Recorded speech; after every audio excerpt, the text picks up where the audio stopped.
Okay, welcome back to the next session.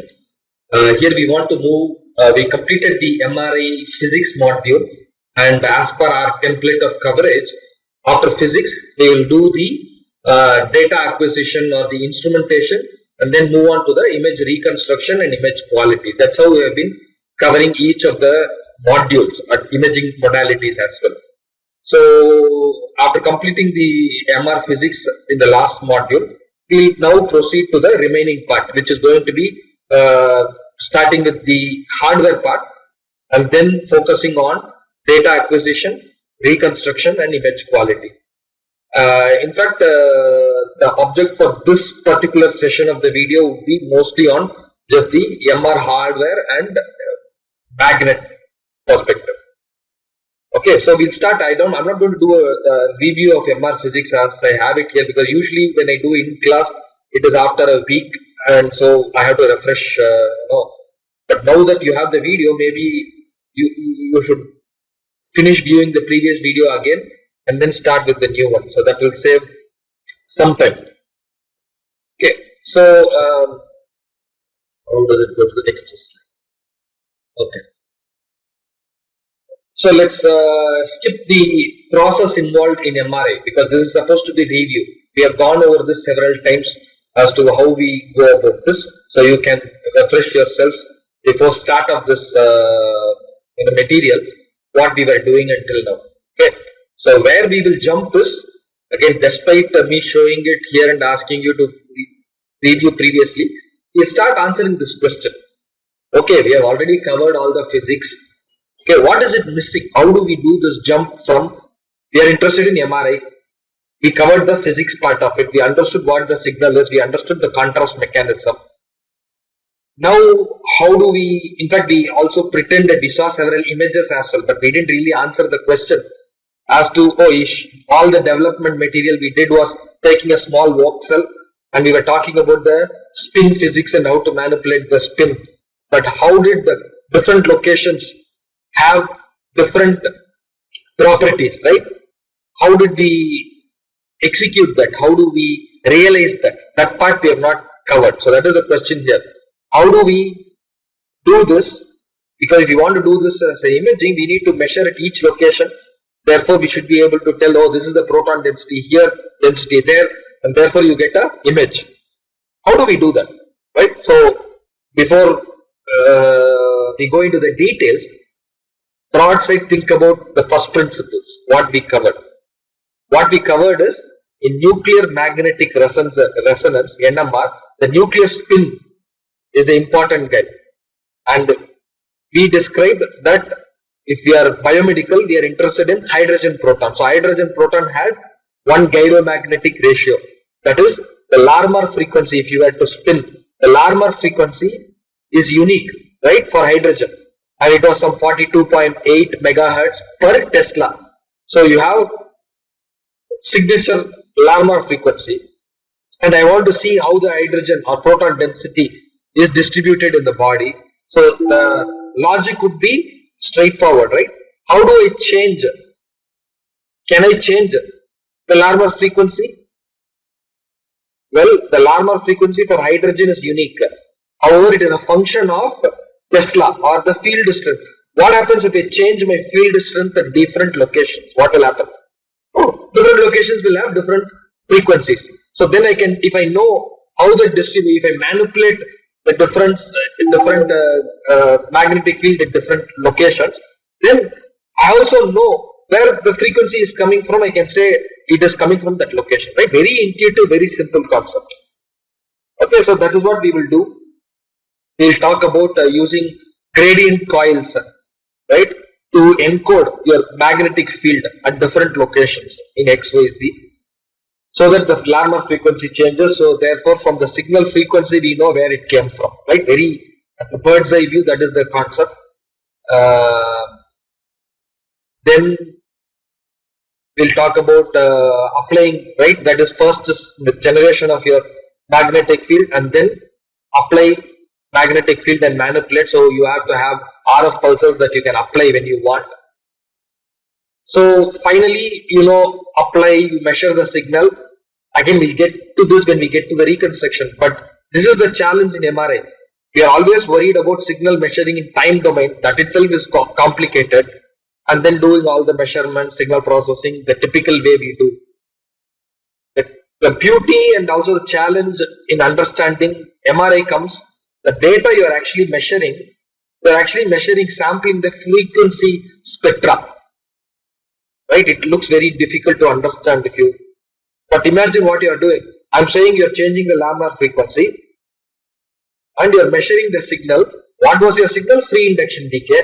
So I'm just having, so I can take the power spectra of that will have the frequency that you're taking out, the laminar frequency. So I have the energy, remember the Parseval's theorem.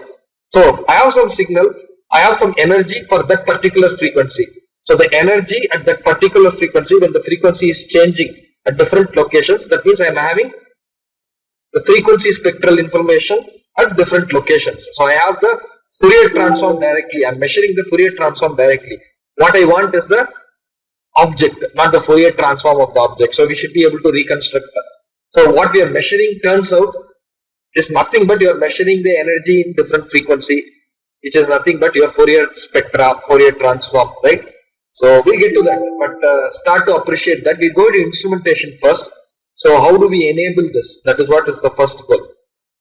So this is a block diagram version of the components, right? So you have a main magnet. You are expected to have gradient coils. What is gradient? Gradient means slope. That means there is a change coils. So you have a gradient coils in XYZ means you have to be able to change something in XYZ. What is that something? That something is your magnetic field. So you have a main magnet and you have the ability using gradient coils to change the magnetic field in different locations of XYZ. And then what do you need? You need to apply excitation and receive. So you have the RF coils, right? That is going to, the RF electronics will come in to enable the excitation. And then you have to have some computer so that you can code the sequence. Remember the controller sequence, the pulse sequence programming that we talked about. So you need some sequence computer. And then of course get the data, you have to do some image reconstruction and you have to have a big console that can control all of this. Okay. This is how a typical MRI, I'm sure you would have seen it. You have a bench, you go, that is the big board that you see.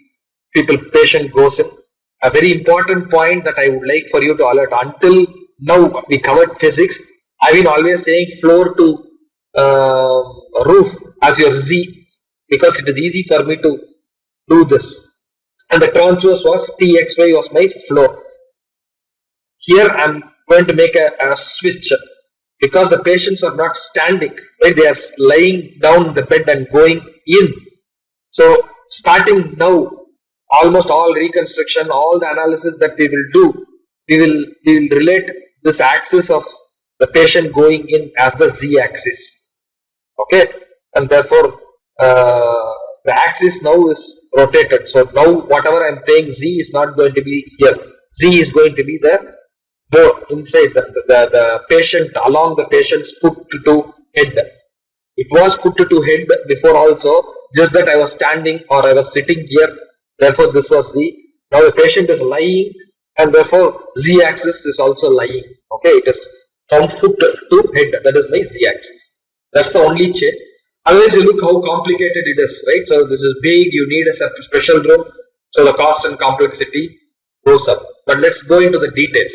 So the essential components that we are going to look into a little more detail is, you have to have a magnet. Why do you need a magnet? You need a magnet to polarize everything, align in a particular field direction. And what you need, it has to be strong, it has to be uniform, and it shouldn't change with the time, right? I'm supposed to have same magnetic field while I'm doing the experiments. If it changes unknowingly, randomly, then it will become difficult for me to encode where that frequency came from. So that is a generally superconducting electromagnet is used for that. We go into the details of different types of magnet in a while. Then you have to have gradient and shim coils. Gradient we already talked about, some sense you understand. You have to change the magnetic field. That means you have to create a gradient. So you need a coil and that will change. The shim coil is a new one. What is the shim coil? Shim is nothing but, see, we want homogeneous magnetic field, the V naught, right? And it should change only as per our design requirement. The gradient should be as per our requirement. So we know which frequency came from where. But magnet being magnet, I mean it's a material, it can have some inhomogeneity, fluctuations, right? You don't want that. So how do we smooth it? How do we make sure that the field is homogeneous? You need to have shim coil. The shim coil essentially tries to compensate for any inhomogeneity so that the magnetic field, it turns out to be homogeneous. And your gradient coil, likewise, you should be able to change the P, right, your magnetic field in linear fashion over X, Y and Z, the three orthogonal directions. Let's go into first magnet, and then the next video lecture we'll cover gradient and shim coils. So going to magnet, right, and of course then the component that we'll cover is RF coil. You need the RF coil to both excite and then detect the transverse component, right? So there are several ways to do it. You could do it separately. You can have a transmit coil separate, receive coil separate, but typically, it's a hybrid. Most systems have a body coil that will be used, but on top of it, for getting higher signal to noise ratio, they also do a specific anatomy specific coil. If you go for scan on your elbow, you can have a coil here. You don't want to do the whole body, right? Whole body might be there. You might find a fracture in the knee. Then they'll put a surface coil on the knee to understand the knee even more better. So mostly it's a hybrid, but generally there is a body coil that comes inbuilt with the scanner system. So we'll look at this also when we get into the RF coils. So first is the magnet part. So magnet, what do we want? We want the static magnetic field. So what are the demands? We know the demands before we go in. One is it should be homogeneous. It shouldn't change. So two is it shouldn't change with the time, right? It has to be stable with the time. I buy a machine, I buy a magnetic field as a magnet today. That magnetic field strength should be same. Whatever is calibrated, whatever is listed. It's a 1.5 Tesla machine. It has to be 1.5 Tesla over a long period of time. It cannot be 1.5 Tesla only for the first month. Then you are in trouble. So demands are, you have to have spatially homogeneous field, should be stable over field, it has to have a strong field. We will define what the strong field means, right? I mean, what is strong, what is weak is relative. But you need a strong field. You know that from before. Why do you need a stronger field? More the field, better the signal quality. Go recall the signal equation that we got. It was a function of magnetic field strength, right? So, want better quality signal, you have to have better field strength. And then, of course, patient access. The magnet should not be small. It should be big enough so a patient can go in and come. Okay. That means you have to keep all the spatial homogeneous field over a larger volume. So there are different types of magnets: permanent, resistive, superconducting. I'm sure you are familiar with permanent magnets, right? Several small scale you would have seen. All the, in the refrigerator we put souvenirs, right? They're small. It always has magnet. There is always a field strength to it. It is so small that it holds your souvenir in place, but otherwise it is already, it's permanent. It's always on. The magnetic field is always on here. But you see the strength is, we don't know much at this point of time, but we know it is right now in fractions of Tesla. Whether that is good or not, we will see. Then there is a resistive, where again the magnetic field strength that you see is also fraction. And then there are superconducting, which you see that it is from fractions to 3 in some cases in research. There are 9.4 Tesla. So now maybe if you have a general experience, you would have seen MRI scanners advertised. They have 1.5 Tesla as very common. There are 3 Tesla. So none of the permanent or resistive is in that range. So you can already understand most of the existing MRI scanners use superconducting magnet, and you get the Tesla or field strength in the range that is currently used. So why is it so permanent magnet? Even though I said what it is it's a special alloy. It has its good property. It loses very fraction of magnetism over time.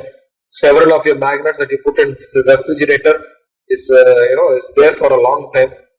However, it is only less than 3% of all magnets that are used in this business. Why? Because although it has these advantages of low cost, you don't have to have any electrical system, right, to power it or power. It's always on in that sense, and low maintenance cost. And also the fringe field is very small. So these are all advantages. Despite that, it is not used very much because of these two major disadvantages.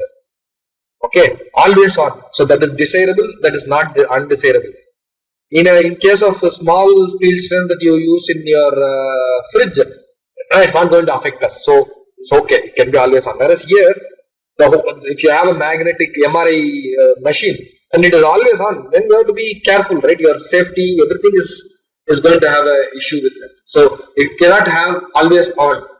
And of course, it weighs over 15 tons. That means it's huge. You need a special infrastructure to even house it. Okay. Of course, the field strength, as we saw, is also very low. That is another major issue. So what about resistive magnets? Again, resistive magnets are slightly better than your permanent magnets with respect to its advantages, in the sense that you can turn it on and off. Okay, and it doesn't need you can turn it on and off, and you don't need to have any special cooling system. Of course, we didn't have cooling system even in the permanent magnet. Why is this an advantage here? Because the superconducting magnet that we are going to talk, you will need all special systems. Right? So in that sense, this is advantage because it doesn't need any dedicated cooling system. But again, here the disadvantage is this. The disadvantage is now you are running it out of electricity. So if you are running it out of electricity, there is fluctuation in your power supply, which is very common, right? Then your current is going to change, and that current is going to change the magnetic field. You don't want your magnetic field strength to change. That is the first requirement. So this has a basic limitation, and also you saw that because of that reason, our Tesla was also in the fractions. Okay, so this is also not that advantageous to use. So comes the superconducting magnet. What is superconducting? It is kind of another resistive. Like what superconducting is also like resistive, but I'm sure you would have understood what superconducting means. So you have less resistance. So it's also resistant, but the resistance goes down with the temperature. So it's a different. You can think about it as a different version of resistive magnet, which has the advantages of the resistive magnet, but it overcomes some of the limitations, right? So essentially, you have a niobium titanium wire is a superconducting material. So if you are superconducting, you have to keep it at low temperature. Here, liquid helium is used essentially to cool this niobium titanium at less than 4 Kelvin. So from room temperature to this temperature, there is a real rapid jump. So in order to avoid that, you also have secondary coolant, which is liquid nitrogen, so which is at 77 Kelvin. So you have a gradient way. From the room temperature, you have liquid nitrogen, and then you have the superconducting material cooled by liquid helium, and then you have to have ion shield so that you don't let the stray fields affect it, and you have to have vacuum. So you already see that the sophistication of the setup has increased. Okay, but clearly this is having more advantages than the limitation, and therefore this is popularly used. Okay, so what does this do? You can think about it as a different way of resistive magnet. The major advantages here are superconducting. So the no electric resistance at low temperature, and therefore all the less current is needed. Your loss are less, right? And your active shielding. By putting an active shield, you can contain the field strength to a restricted location. And now maybe, weighs about 5 tons is listed as an advantage here. You might wonder 5 tons is still huge. No. Why is this an advantage? I think it is the relative context. We covered resistive magnets or permanent magnets before. What did we say? Permanent magnets? It was 15 tons. So this is advantages. This is lighter than that, but it has certain advantages. You can on and off when you want, but it has more advantage than resistive. There also you can on and off, but here you can on and off without much resistance, and you can do active shielding, and so you can drive up more field strength. Of course, it has its own disadvantages. Disadvantage mostly to do with the complexity and expensive. It is expensive to make, and therefore the price actually goes up with per Tesla. That is per. This is how they talk. If you go from 3 Tesla imaging 1.5 Tesla to 3 Tesla, your complexity of the infrastructure is going to go up, and therefore cost goes up. So if you are referred to go to a diagnostic center, if they have 1.5 Tesla, you'll be charged some amount. But if you go for a 3 Tesla, it will be more. You might think, oh, it's the same MRI scan of my knee, for example. But the cost is different because it's different Tesla. What do you gain? Higher the Tesla, probably your image quality is going to be better. Yeah, so that's the price that you end up paying for. Okay. And so large installation. This is generic disadvantage from the MRI modality. It is fantastic, but technically it is fantastic, but operationally it has these disadvantages of large infrastructure requirements. So what is typical specification that you get? You can get field strengths from half a Tesla to 9 Tesla. Most common is 1.5 Tesla. You also get it with the shimming. We already talked about shimming. What is shimming? Homogeneous field. You can maintain homogeneous field. So there are several techniques of shimming it: passive shimming, active shimming. So several machines that come out with